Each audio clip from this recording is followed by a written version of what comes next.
Have you ever considered that the crushing fatigue flattening your spirit is not a mechanical failure of your brain, but the rebellion of a soul forced to breathe suffocating air? You call it burnout, stress, or a clinical deficit, wrapping your agony in sterile modern labels to avoid looking at the terrifying truth. Your exhaustion is an intelligent protest. It is the precise point where your conscious ego, desperately trying to maintain a functional, polite facade for a demanding world, completely runs out of borrowed fuel. By treating this heaviness as a mere pathology to be cured or a weakness to be medicated away, you actively silence the only part of yourself that is still authentic enough to scream. You are tired because you are fighting an invisible daily war against your own depth, forcing a highly attuned, delicate internal apparatus to operate within a brutalizing culture that rewards numbness. This exhaustion is the precise tax your unconscious mind extracts for the crime of living against your own nature. It happens because you possess a rare, porous psychological constitution, a sensitivity that absorbs the unexpressed anxieties, the unspoken hypocrites, and the raw, unfiltered undercurrents of the environments you inhabit. You are a psychic sponge walking through a desert of superficiality, wondering why your throat is parched and your limbs feel like lead. We must stop looking at your chronic depletion as a personal failure or a simple lack of resilience. Over the next moments, we will strip away the comfortable lies of your ego to dismantle the 7 distinct signs proving your exhaustion is actually a mismanaged, rare sensitivity. Prepare yourself, because understanding this will require you to abandon the safety of being a victim and instead face the terrifying responsibility of your own depth. Topic 1.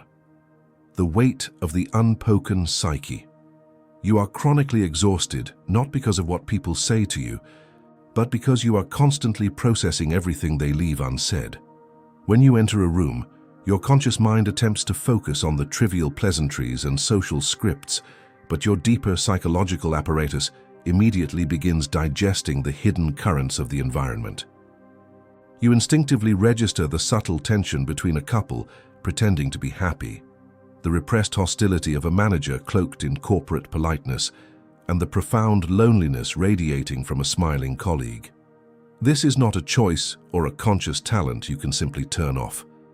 It is an involuntary, hyperactive permeability of your psychic boundaries. Your ego is constantly forced to build defense mechanisms against a tidal wave of external data, and that endless construction project is draining your life force.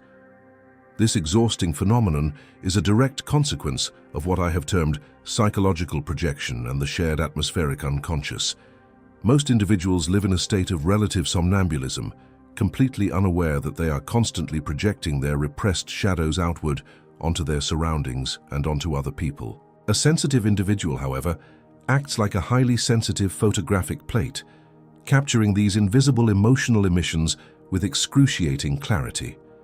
While the average person walks through a room notice-free, you are unconsciously doing the heavy emotional lifting for everyone around you, absorbing their discarded anxieties and attempting to metabolize them within your own psyche. You leave an ordinary social gathering feeling as though you have run a marathon, precisely because you have a psychological marathon of neutralizing other people's unacknowledged shadows.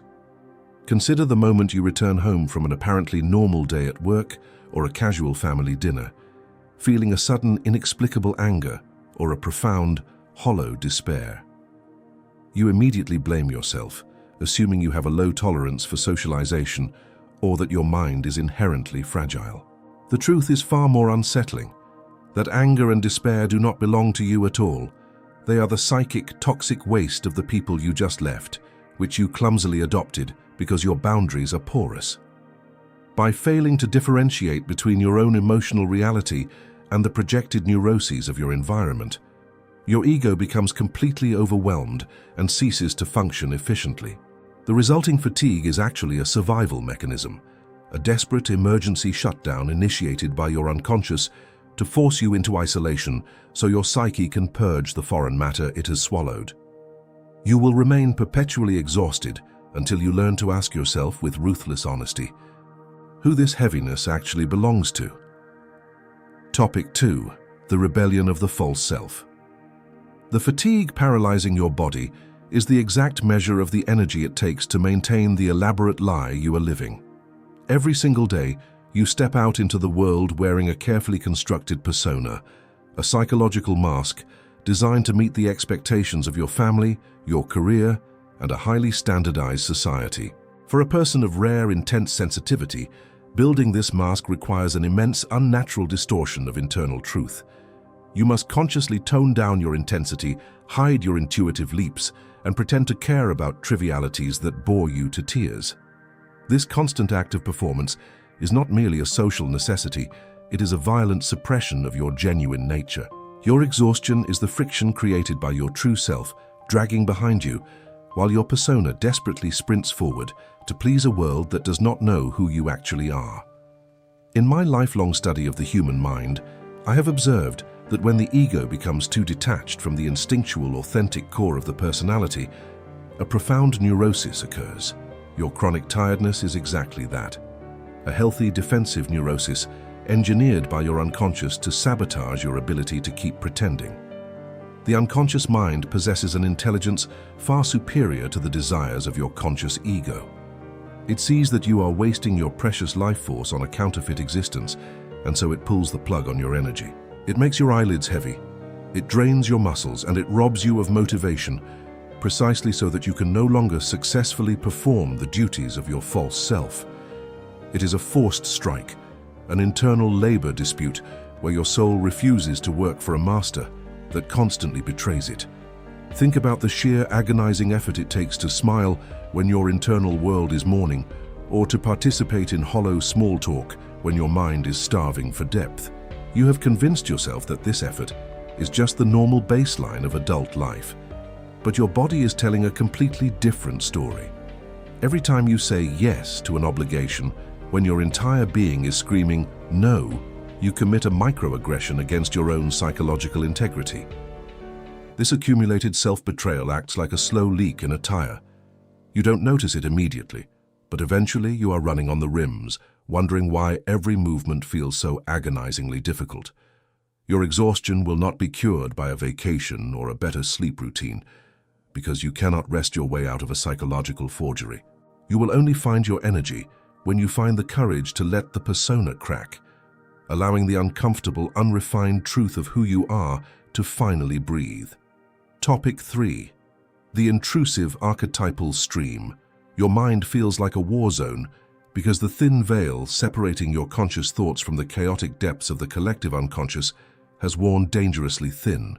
The average individual possesses thick, rigid psychological walls that block out the deeper, mythic dimensions of existence, allowing them to focus entirely on the material world, bills, schedules, and superficial goals. You, however, lack these thick walls. Your consciousness is inherently open to the archetypal undercurrents that flow beneath the surface of daily life. You do not just see a storm, you feel the ancient terror of the cosmos. You do not just experience a disagreement, you feel the tragic age-old battle between the oppressor and the oppressed. This means your daily experiences are constantly magnified by a factor of thousands, amplified by the resonant chambers of human history and mythology. When you possess this level of rare sensitivity, your ego is constantly bombarded by symbol, meaning, and intense emotional resonance. An ordinary advertisement doesn't just pass by your eyes. It triggers a profound reflection on the decay of modern values and the emptiness of materialism. A passing glance from a stranger can provoke an hour of intense introspection regarding human disconnection. This constant influx of archetypal material means your brain is processing a massive, unceasing stream of data that most people are completely blind to. You are trying to live a standard modern life while simultaneously carrying the psychological weight of an ancient seer, and your biological organism is simply buckling under the immense pressure of this dual existence. This constant vulnerability to the deeper layers of the psyche explains why standard relaxation techniques fail you so utterly. You cannot quiet your mind with superficial distractions or mindless entertainment, because those things only irritate an already overstimulated intellect. Your exhaustion is a direct result of psychic indigestion. You are swallowing massive quantities of symbolic and archetypal material from the world around you, but you are not actively digesting it through creative, or spiritual transformation. When the collective unconscious pours into a vessel that does not know how to channel it, the fluid turns to lead, weighing down your thoughts, your moods, and your physical vitality. Your fatigue is the desperate cry of an overflowing vessel that must either learn to consciously channel the stream through art, philosophy, or deep analytical reflection, or risk being completely drowned by it. Topic 4. The tyranny of the hypervigilant shadow. You are utterly spent because a hidden, hypervigilant segment of your personality is working 24 hours a day to protect you from perceived psychological annihilation. Because your sensitivity makes you incredibly vulnerable to emotional injury and boundary violations, your unconscious has developed an exceptionally fierce, watchful protector. This protector lives in your shadow, the dark, unexamined reservoir of your psyche, and it operates entirely on survival instincts. It is constantly scanning every conversation for signs of rejection, analyzing the micro-expressions of your companions for hidden disapproval, and preparing elaborate defensive arguments for conflicts that haven't even happened yet. You are sitting quietly on a couch, but internally your shadow is fully armored, standing on a watchtower, screaming at the wind. This constant state of internal high alert is an immense drain on your biological and psychological energy reserves. The human nervous system was never designed to endure a perpetual state of existential emergency, yet your hypersensitivity keeps the alarm bells ringing indefinitely. Because you feel everything so acutely, your shadow perceives even minor social friction or emotional coldness as a mortal threat to your psychological equilibrium.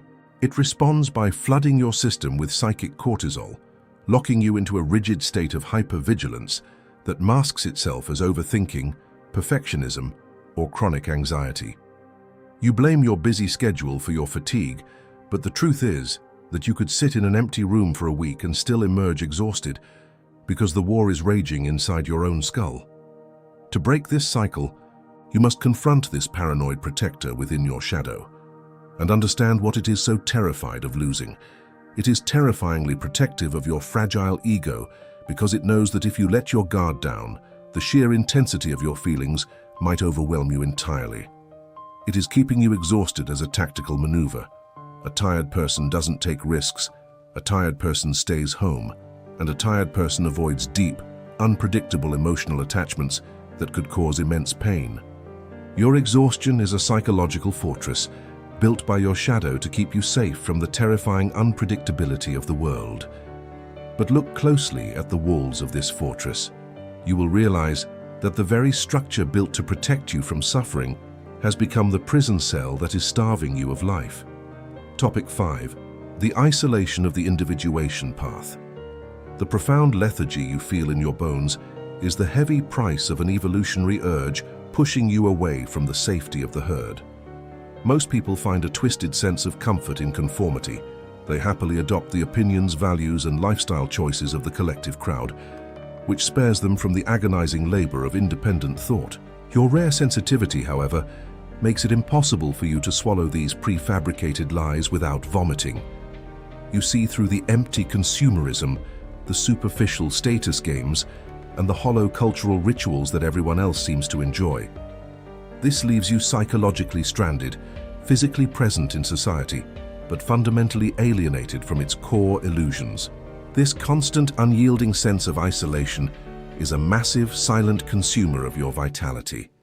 This difficult process of psychological separation is what I call individuation, the agonizing, necessary journey of becoming the unique individual you were always meant to be. Individuation is not a peaceful path of self-help.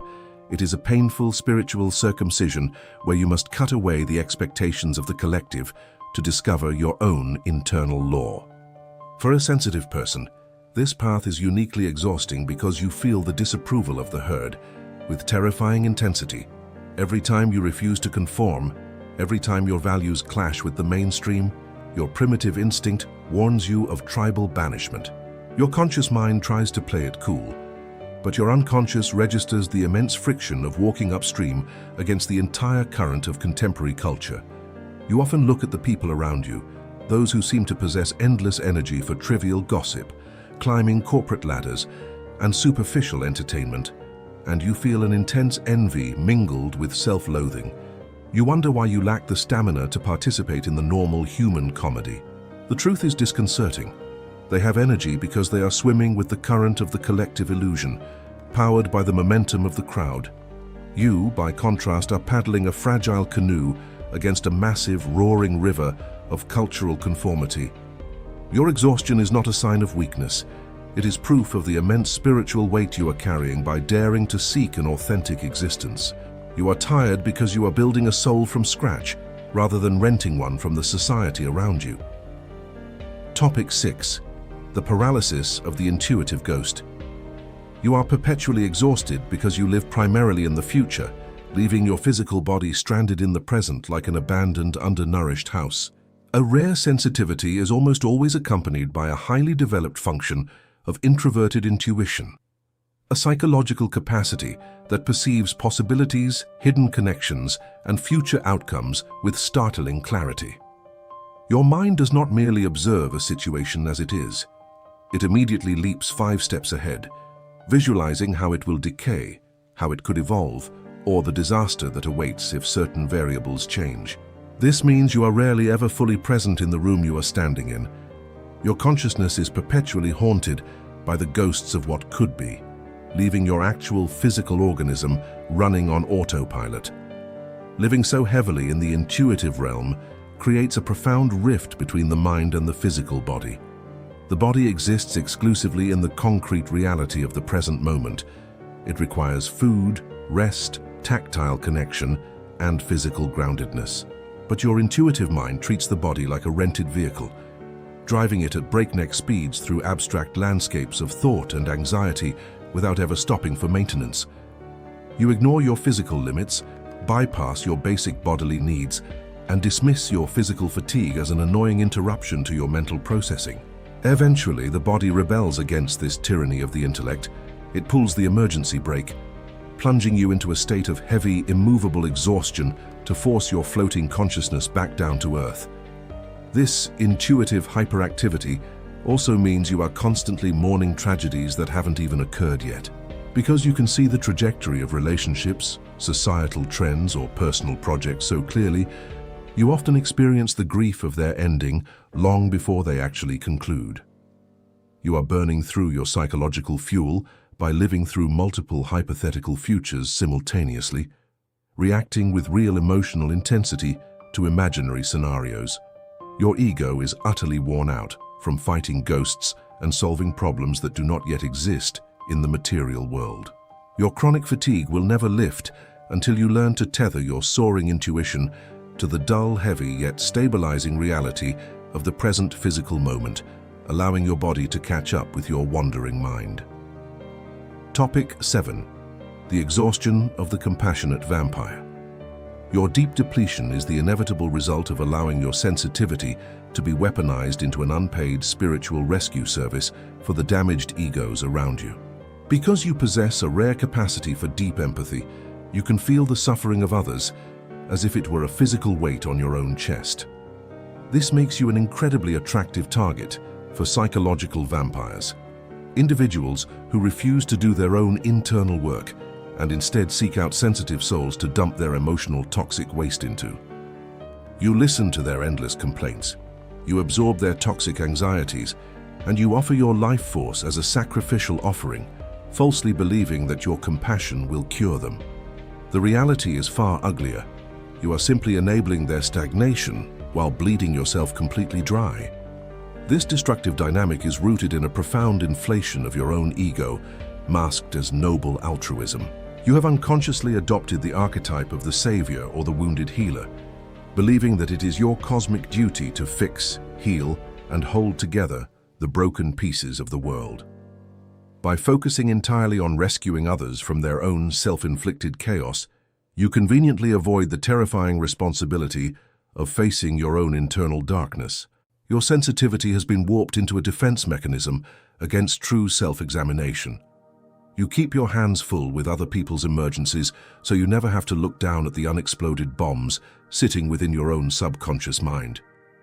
Every time you act as an emotional garbage dump for someone else, you are not practicing love. You are participating in a pathological transaction.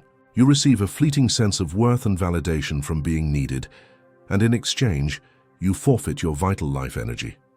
Your body's profound exhaustion is a desperate attempt by your psyche to cut off this supply line of codependency. It is making you too tired to help, too drained to care, and too weak to answer the phone, effectively forcing you into a state of quarantine to save your life. You must recognize that your energy is a sacred, finite resource meant to fuel your own process of individuation, not a public utility to be drained by anyone who refuses to carry their own cross. We have dismantled the illusions surrounding your fatigue, exposing it not as a simple physiological defect, but as the direct consequence of a rare, deeply mismanaged sensitivity. If you continue to treat this exhaustion merely as a clinical inconvenience to be fixed with superficial life hacks, you will spend the rest of your days walking through life like a ghost, numb to the very depth that makes you human. Your chronic tiredness is an ultimatum from your soul, demanding that you stop living for the persona, stop absorbing the discarded shadows of the collective, and finally accept the terrifying responsibility of your own psychological inheritance. It is a painful realization, but true transformation only begins when the pain of remaining asleep becomes far greater than the discomfort of waking up to who you truly are. If this confrontation with your internal reality resonated with your deeper self, you have already begun to see what the majority chooses to avoid at all costs. Do not let this spark of uncomfortable clarity die out. Take the first step toward reclaiming your psychological sovereignty by subscribing to this channel now. I want you to leave a comment below stating the exact sign that made you look into your own mirror today, and whether you possess the raw courage required to acknowledge this depth within yourself. Step away from the safety of the sleeping crowd. Honor the heavy architecture of your mind. And remember that the gold you seek is always found buried deep within the dark, exhausting corners of the psyche you have spent a lifetime trying to escape.